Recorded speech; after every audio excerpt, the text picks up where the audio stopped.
माझ्या घरावर 100 पोलिसांची धाड. माझ्या घराच्या बाजूला पोलीस ठेवणीचं स्वरूप.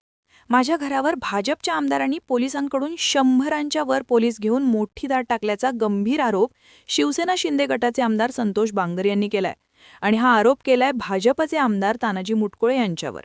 सध्या नगरपरिषद आणि नगरपंचायतीच्या निवडणुका जवळ आल्यात आणि प्रचाराचा जोरदार धुराळा उडतोय. पण दुसरीकडे महायुतीतल्या भाजप आणि शिंदे गटात मात्र चांगलाच वाद उसळलाय. राज्यातील काही ठिकाणी तर भाजप विरुद्ध शिवसेना शिंदे गट अशी थेट लढत दिसणार आहे. आणि अशातच कळमनुरीचे शिंदे गटाचे आमदार संतोष दांगर यांनी भाजप आमदार तानाजी मुटकुळे यांच्यावर एक गंभीर आरोप केलाय. ते म्हणाले, मुटकुळे यांनी मध्यरात्री माझ्या घरावरती 100 पोलीस पाठवले. माझ्या घराची झडती घेण्यात आली.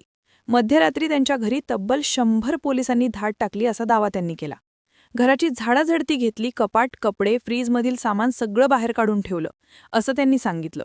सोबतच ते म्हणाले की परवा दिवशी माझ्या घराच्या समोर छावणीच रूप आलं होतं.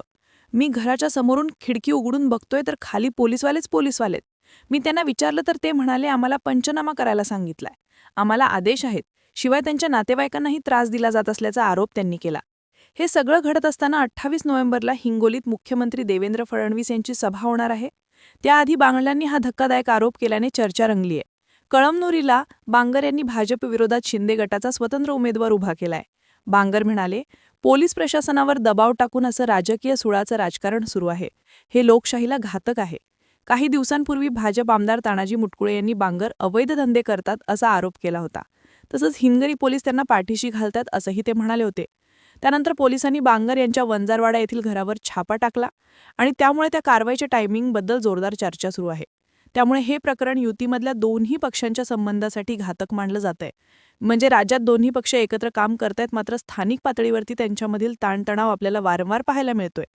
निवडणुकीच्या प्रचारादरम्यान भाजप आमदार मुटकुळे आणि शिंदे गटाचे आमदार संतोष बांगर प्रचार सभेत एकमेकांची उनीदुनी काढण्यात व्यस्त आहेत असं दिसून येते. हिंगोलीतील मटका, जुगार, अवैध धंदे सगळं बंद करायचं असेल तर सत्ता भाजपच्या हाती गेली पाहिजे असं आवाहन मुटकुळे यांनी जनतेला केलंय. मात्र हे बोलताना संतोष बांगर हिंगोलीला लागलेला कलंक आहे असं देखील त्यांनी भरसभेत विधान केलं. त्यामुळे तर घडलेलं प्रकरण म्हणजे संतोष बांगर यांच्या घरी 100 पोलीस पाठवून घराची झडती घेण्याबद्दल संतोष बांगर म्हणाले की भाजप हा पक्ष सत्तेचा दुरुपयोग करून दबावतंत्राचा वापर करत विरोधकांना दाबण्याचा प्रयत्न करत आहे असं बोलत त्यांनी मुटकुळे यांच्यावरती हल्लाबोल चढवलाय. पण आता हे सगळं घडते ते स्थानिक स्वराज्य संस्थेच्या निवडणुकांसाठी. कारण संतोष बांगर यांचे भाऊजई या हिंगोलीतल्या नगराध्यक्ष पदासाठी उभे आहेत. त्यांची लढत थेट तानाजी मुटकुळे यांच्याशी आहे. आणि या निवडणुकीला निवडणुकीसारखं न घेता थेट वैयक्तिक चरित्र हनन करण्याचा प्रयत्न या दोन्ही आमदारांकडून सुरू आहे. त्यामुळे हिंगोलीचं राजकारण आपल्याला तापलेलं पाहायला मिळते. यातच राष्ट्रवादीचे अजित पवारांनी भाजप आणि शिवसेना शिंदे गटासारखे मित्रपक्ष विरोधक असतानाही त्यांच्यावर टीका करणं टाळलंय. म्हणजे दोघांच्या भांडणात तिसऱ्याचा फायदा हे धोरण धरून अजित पवारांनी मतदारांना साथ घालायला सुरुवात केली. आता संतोष बांगर यांनी केलेले आरोप आणि हे प्रकरण कुठल्या थराला जातं हे बघणं फार महत्त्वाचं ठरणार आहे. पण असे आरोप करणारे संतोष बांगर हे यांच्याबद्दल काही पहिलं प्रकरण नाहीये.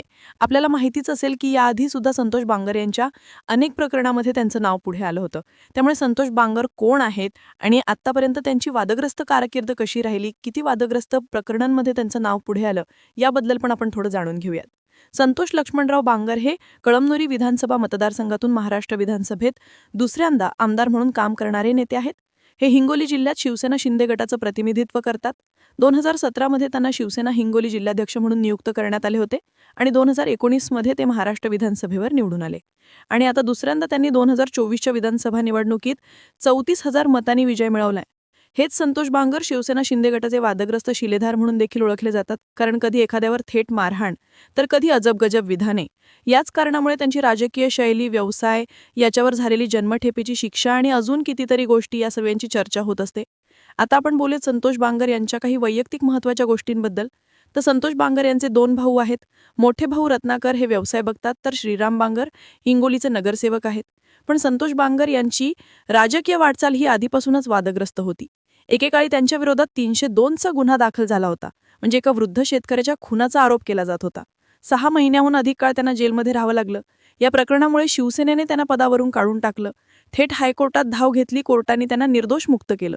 इतकंच नाही, अनेक आंदोलनं, अनेक सरकारी कामात अडथळे आणल्यामुळे त्यांच्यावर 353 कलमांतर्गत अनेक गुन्हे दाखल झाले होते.